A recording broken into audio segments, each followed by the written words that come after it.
Kakadosh, good evening. We are on Masechet Moed Katan Daf Amud Aleph 8A1. We are on the second line where it says, we're talking about in the Shita of Rebbe, that he was saying to do with pushing off the bidika, the checking of the negat sarat on the body, where they learn it from the house. Why? Because if the house, you're able to push it off in order to take out all the things out of the house, so too you should push off if it's on the body, because we don't want to make a person right tameh in certain instances, whether it is on the regel or during Sheva Brachot or things like that. So the Gemara comes and the Gemara says as follows. The Gemara says, Rebbe Amar, Rebbe says, what do we mean that we need it? He comes and he says like this, we need it. The Katav Rachmana, as if it would have been written Uvyom Heraut Bo Havamina, I would have had the Havamina. That Uvyom Heraut Bo means the Dvar Mitzvah in, Aval Dvar Reshut. No. Only for a mitzvah, yes. For anything else, no. So Katav Rachmana, therefore the Torah writes, V'tziva HaKohen. The V'tziva HaKohen, meaning I would have thought from the pasuk of Uvyom and Albo, it's only for a mitzvah. But if it's not for a mitzvah, in Stam you want to push it off, so then no. Right? So therefore, that's why it had to teach you, V'tziva HaKohen, that even for the loss of money in your house, you're going to push it off, get everything out of the house, and then the Kohen will come and declare that the house is going to have Sarat. If it was only written with Tziva Kohen to do with the house, Havamina, I would have had the Havamina, Hanaim, only to do with the house. Why? The lav tum'ah de gufe. Because the house does not have tum'ah from itself. What does that mean? We know that it's a chidush that there's tum'ah in a building. The stones and wood does not receive tum'ah, so it's a chidush. So the fact that it was written by the house, it had to be written in the house. Aval tum'ah de gufe, I would have said that if it was tumah on the body, you should have looked at it. So therefore, you have the pasuk of uvyom utzricha. That's why you need the pasuk of uvyom albo. Also, that you're going to push it off for a mitzvah as well. Okay, fine. Amar more says when it says uvyom albo, yesh yom shataro ebo, v'yesh yom she'iyataro ebo. The fact that it says on the day that you're going to look at it, so the Gemara is saying there's a day that you do look at it and a day that you don't look at it. That's Yom Shataroebo, Yom Sha'iyataroebo. My mashma, what does that mean? Amar Abaye says, if so, Lichtov Rachmana Beyom, right? Without the Uvyom. Why does it say Uvyom Herautbo? So it says, Shemamina Yesh Yom Shataroebo, Yesh Yom Sha'iyataroebo. Meaning the fact that it had the extra Vav is coming to teach you, right, that it's going to be on this, that there's sometimes yes, sometimes no. If it would have just been written without the vav, so then it would have just been it. By Yom Shirabo, you have to look at it during the day, right? And you have to look at it in that day. But if it's written Uvyom and that day, so sometimes there's a day yes, sometimes there's a day no. Rava says no. The entire pasuk is extra. Kula kra yitzirahu. The entire pasuk is extra. Why? Tinken bezif so lichtov rachmana. The Torah should have written uvheraot bo basar chai. Why does it say Uvyom heraot bo? Shemamina comes teach you, Yesh Yom Shataroeba. That means you can learn it from the actual fact the entire pasuk is extra. Because you could have just skipped out the word of Yom. Just write down, when you're going to look at it, it's Basachai. The fact that it says on the day that you're going to look at it, the day is extra. Sometimes you have a day yes, sometimes you have a day no. But Abaye, according to Shitat Abaye, he needs it by Yom velo balayla. I mean, when it says Uvyom Oreo Bo, it means that you're only allowed to look at it during the day and not during the night. That means Uvyom doesn't come to exclude the day that you don't do it. It comes to exclude the night that you don't do it. Bayom velo balayla, right? During the day and not during the nighttime. How does Rava know that? Because if Rava learns Uvyom means that a day, some days yes, some days no, how does he know that it has to be during the day, not during the night? So says the Gemara, Rava bayom velo minale. How does he know it? Nafkale lechol mareh enei Kohen. He learns it from the fact that it says that it has to be to the mar'eh ne'ah Kohen, to that which the Kohen sees. So it's much more you have to check it during the daytime, because then you could see it with your eyes. You don't need a candle. Meaning in the nighttime, you need a light.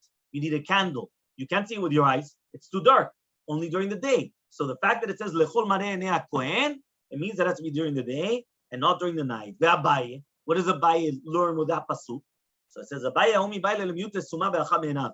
Abaye comes to say that even if you have a Kohen that he's blind in one of his eyes, it says mar'eh eneh. Eneh is not ayin. Eneh, two eyes. This comes to teach you that even if the Kohen is blind in one eye, he cannot see it. Eye he could still see. No, he needs both of his eyes in order to see it.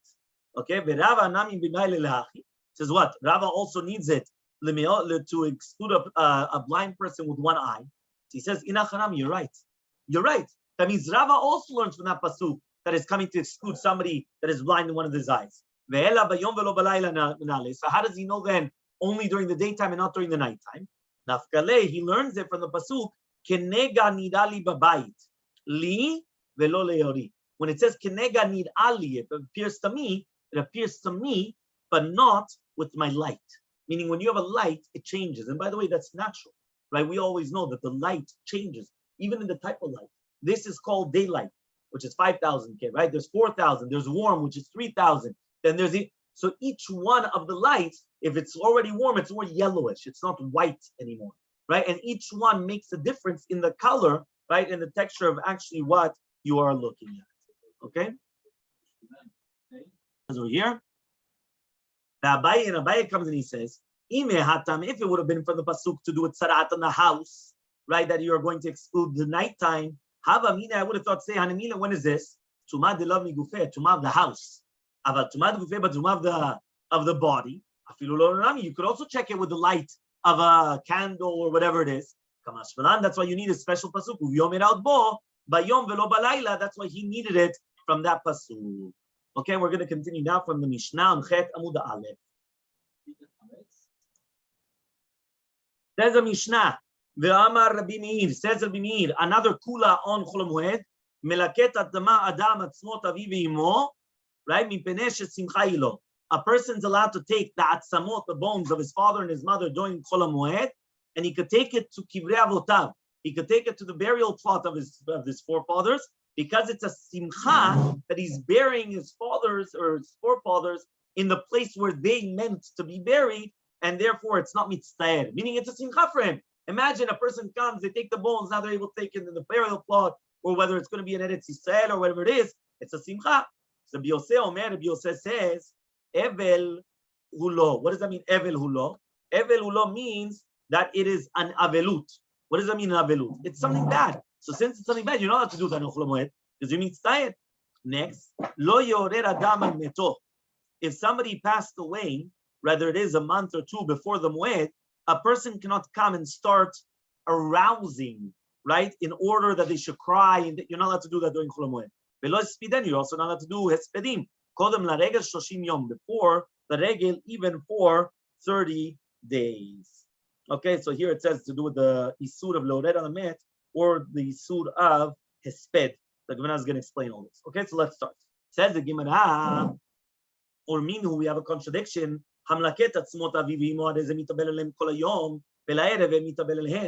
a special halacha of avelut of one day. What does that mean, avelut of one day? It says if somebody is going to gather the bones of his father or his mother, right, and then he's going to move them to another place, he's going to transport them to another place, he has to do avelut that day. And in the nighttime, that's it. He doesn't have to do any more avelut on them. So therefore, right? So therefore, what happens now is like this. Ve'amar Rav Chasta, says Rav Chasta, afilu tzirurin lo besedino, which means even if it's mamash inside of a sadin and he's not even looking at them. So therefore, he has to be mitabel as long as they weren't buried. So therefore, you see from here that if you're going to tell me that there's a concept of avelut of one day when a person gathers together the bones of their parents in order to transport them to somewhere else, why does the Mishnah say that it's a simcha hilo? Here it's written mefurash in a braita that you have to do avelut. So therefore, it's obviously contradictory to our Mishnah. Our Mishnah says that Rabbi Meir said there's no problem because it's a simcha, yeah. And Rabbi Yosef said it was an evel. So we're asking a question against Rabbi Meir. He has to do avelut one day, right? So says the Gemara. Abaye says, "Eima mipnei shesimchat haregel alav." Says no. The kavanah of Rabbi Meir is that he's kol kach asuk with the simchat haregel. He doesn't feel in the tza'ar of the lekitat aviv imo. So that's why he's allowed to do it. He's allowed to do it because he doesn't feel the tza'ar anymore. Not because of the avelut of the aviv imo, but rather because of the simchat haregel. So since he has simchat haregel, he's not going to feel it. Okay? Says the Gemara, 1 second. Says the Gemara, "Velo yorer al meto." What does it mean, lo yorer al meto? My Lord, what does that mean? You're not supposed to awaken for the dead. Amar Rav says, "Kadhadar safdanam b'ma'arava amre." Just like the safdanim, they used to come, they used to go around Eretz Yisrael, and they used to say, "Yivkun ime kol merere liba," which means all the people that are maneh nefesh, that are bitter, they should cry. Which means they used to call everyone to come and to cry. So there, you don't do that on Chol Moed.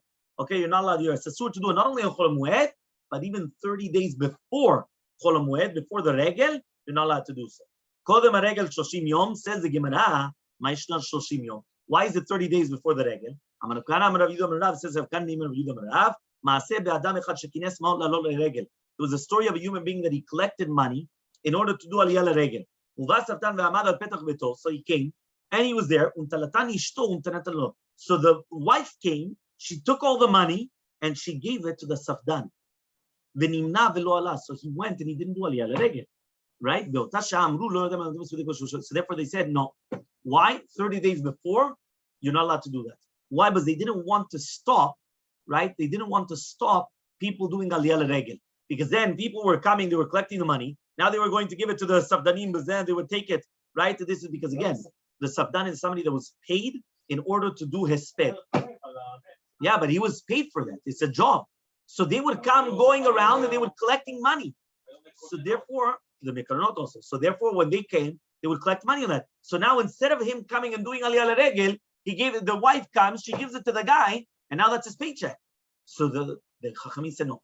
30 days before the regel, take all your money and collect it to go to do aliyah leregel. You're not going to start coming and start collecting in order doing other things. And he said everything is aliyah leregel. Shmuel Amar, Shmuel says another reason, right? Chet Amubet, 8b. Lefi she'en hamet mishtakeach min halev 30 yom. The met is not going to get forgotten for 30 days, right? So therefore, why? Because they still didn't forget him. So my benel, what's the difference between the two different things, right? So he comes and he says, so if a person is going to do it within the 30 days, they're going to cry much more because they still didn't forget him. Therefore, they don't want to do that. Okay, so he comes and he says, if it's going to be like this, so he comes and he says, my benai, what happens if he's doing it free? Because if the safdan is doing it for free and he's not getting a salary whatsoever, he's doing l'shem shamayim, so what's the problem? So that he would be able to do it within the 30 days because there's no suspicion that somebody's going to give him money and then they're not going to do aliyah leregel. But if you're going to tell me that the reason why is because which means that a person is not forgetting within the 30 days, so therefore they're going to start coming and crying and doing all this. So then it's not matim, it's not proper that they should be doing it within the 30 days of the regel, because then they're going to come again and start crying and start this, and it's not proper. Okay, fine. Says the Mishnah. So says the Mishnah is on Chet Amubet. It says, En chofrin kochin ukvarot b'moed. You're not allowed to dig for the metim, right? You're not allowed to dig caves or kuchin because of extra tircha yetera. So here I'm going to share with you the screen, right? So basically what you do is over here, you're not allowed to, this is the kuchin, okay? And, okay, this is already going to be afterwards. So here's the kuchin. The kuchin is a me'ara, which is underneath the ground. So en chofrin kuchin ukvarot b'moed. Why? Because of tircha yetera. Aval mechanchin et hakuchin b'moed. Right? However, though, it says over here, the Gemara is going to explain how you lechanech et hakuchin b'moed. Ve'osin nivrechet. You're allowed to make a nivrechet b'moed. What is a nivrechet? It's basically going to be a brecha of kovsin. It's going to be it's the next picture where you're going to see it. It's going to be like a swimming pool for the kovsin, the ones that they start washing for the krisa. Ve'aron imamet bechatzer, and also they're going to make an aron for the met in the chatzer. Okay, Rabbi Yehuda oser. Rabbi Yehuda says you're not allowed to make an aron. An aron is a coffin. Ela im ken yesh shimon nesarim. Unless you already have nesarim, which are planks of wood already cut from erev moed, because if not, it's going to be a very big tircha to come and start doing it on the moed. Okay, so now we're going to see the following. So it says the Gemara like this: My kuchin umay kevarot. What exactly is kuchin and what is kevarot? Rav Yehuda says kuchin is chafira. Kuchin is underneath the ground.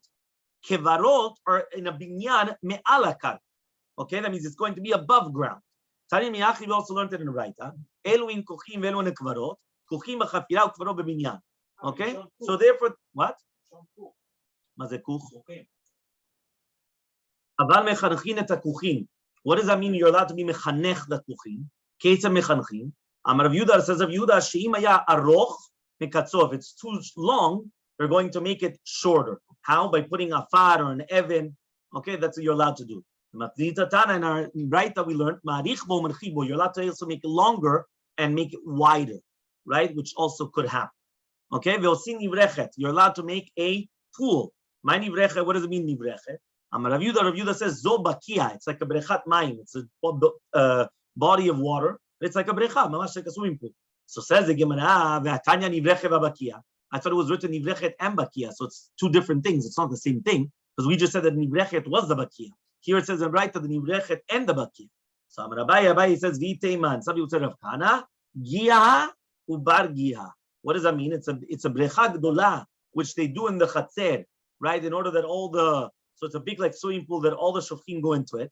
And in a kia is a bar kia, is a smaller one which is close to the bigger one, in order that it should go from the bigger one when it's full into the smaller one. So you have like a big pool and then a smaller pool. So when it overflows to the big one, it goes to the smaller. Okay. Then we talked about an aron imamet b'chatzer.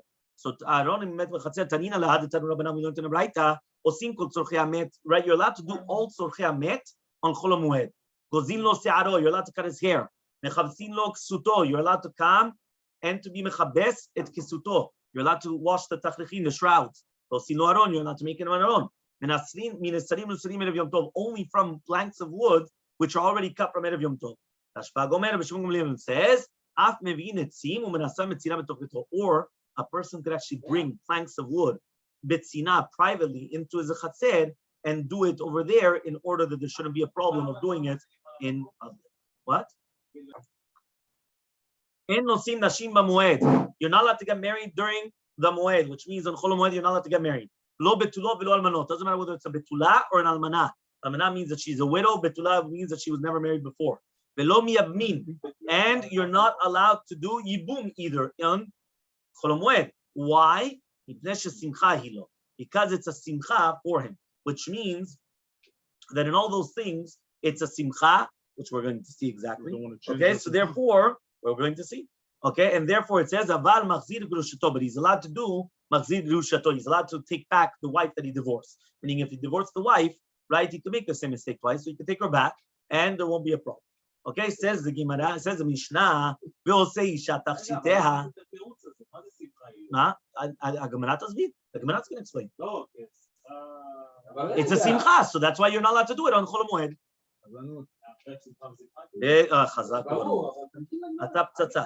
Yeah, says the Gemara, the Mishnah, a woman's allowed to make her tachshitim on the moed. Rabbi Yehuda says, lo tasud, she's not allowed to put on lime. Okay, you're not allowed to put on lime. Lime. Lime here is because that in itself is a ganai. What does that mean? Right? At the end of the day, achshav b'moed, it's mitztaer, which means afterwards it beautifies her. Because they used to use the lime to take away the hair. Right nowadays you have laser, right? But before laser you had how do you call it? Wax, right? Shava. But before the wax, what did you have? The lime. The lime was they used to put on lime, right? No, not lemon lime, right? It's a special type called lime, right? So it says seed, samich yud dalet. So therefore, you used to come and they used to use it, but on the moed she's not allowed to. Hayediot tofer kedarko. Somebody that's not a professional sewer, they're allowed to be tofer kedarko b'mot hachol. V'uman machlif. They're only allowed to do it b'shinui. Umesargin et amitot. They're allowed to come and they're allowed to. How do you translate there? Mesargim et amitot. So no, mesargin et amitot. They're going to use the with ropes, the mitot on chol moed. But then it says, Rabbi Yosef says that you're not going to actually you're not going to misargin et hachavalim, but rather mematchinotam. You're going to spread them out. So says the Gemara, ask the Gemara what Mordechai was trying to ask. He says, "V'chi simcha ilo mayave." Okay, fine. Chazak u'baruch. It's a simcha. So what do I care? So What's the problem then? Because it's a simcha to get married, whether it's to a betula, to an almana, to yibum. So because it's a simcha, you're not going to do it.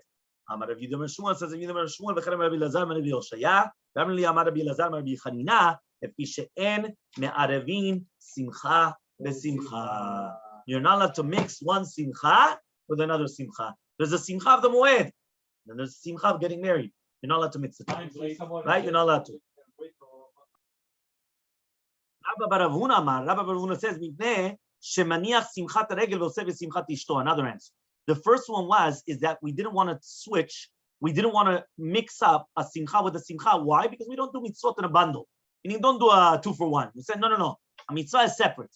Right? You don't sell Gilila Maria Ketab together. Separate. Everything's separate.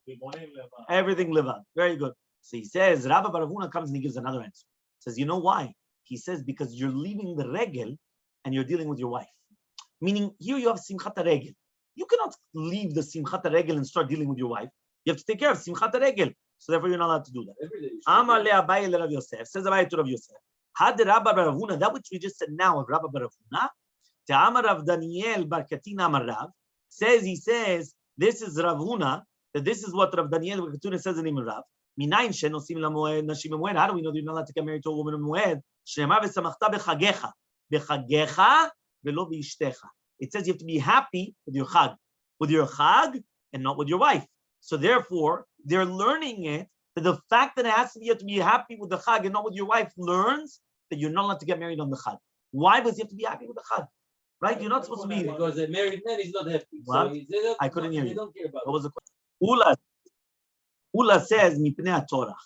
Ula says a completely different reason. Because until now, we had a few different reasons why you're not allowed to get married on Chol Moed. One reason was, they're both simcha, so don't mix one simcha with another simcha. Another reason, because you're leaving simchat regel and you're only being osek b'simchat ishtecha, right? And they learn it from a pasuk, really, when it says, third reason, Torah.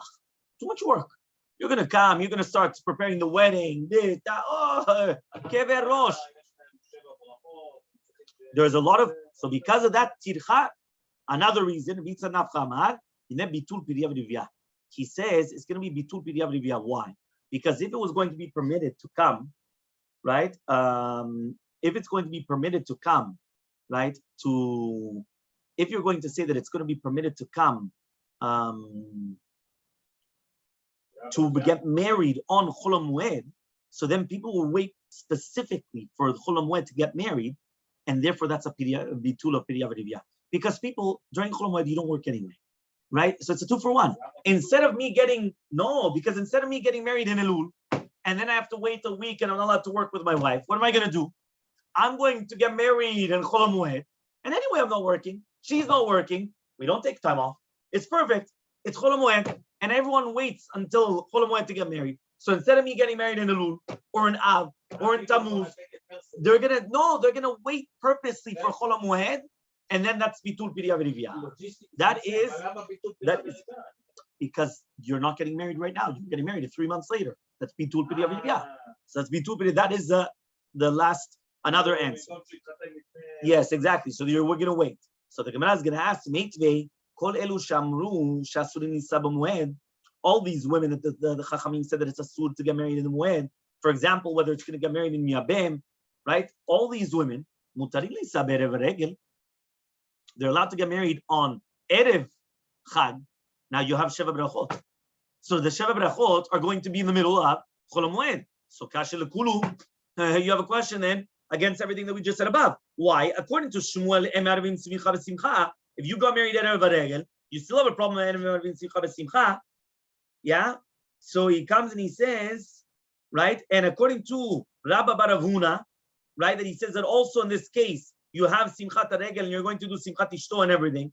You also have the same thing. And according to Ula, also in the case that you're going to start preparing, you have the Sheva Brachot. According to Yitzam Nafcha Bitu Piriyav Rivya, also the same thing. Because if not, if you're going to get married, if you're going to permit getting married Erev Regel, people are going to do that all the time. They'll push it off to Erev Regel, and then that's it. Imagine, people get married Erev Sukkot or Erev Pesach, and then Shiva, the Sheva Brachot. Anyway, it's a Chag.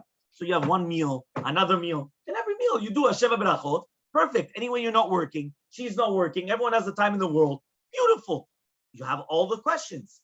Answers the Gemara Daf Tet Amud Aleph on the top. La kashia leman da'amar mishum simcha. According to the man da'amar, because of iman v'im simcha b'simcha, ikar simcha chad yomai. The ikar of the simcha is one day. Meaning there could be simcha for the rest of your life.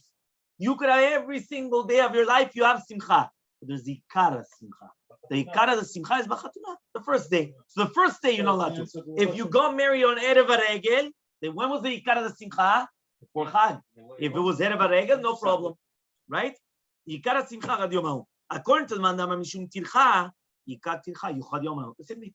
The ikar of tircha was for the wedding. Sheva brachot, you have 10 people. You don't need that. It's not like the wedding. The wedding is, you said, one day. According to the mandamar, because of Piriya V'Rivya, for one day, a person is not going to push it off. Meaning, a person is not going to push off the wedding, right? When he only has one day that he could get married, right? Because then, he can. It's too difficult to get married to mamash erev achad.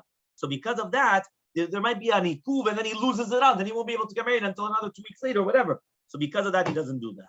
So says the Gemara. Okay, we're on Tet Amud Aleph.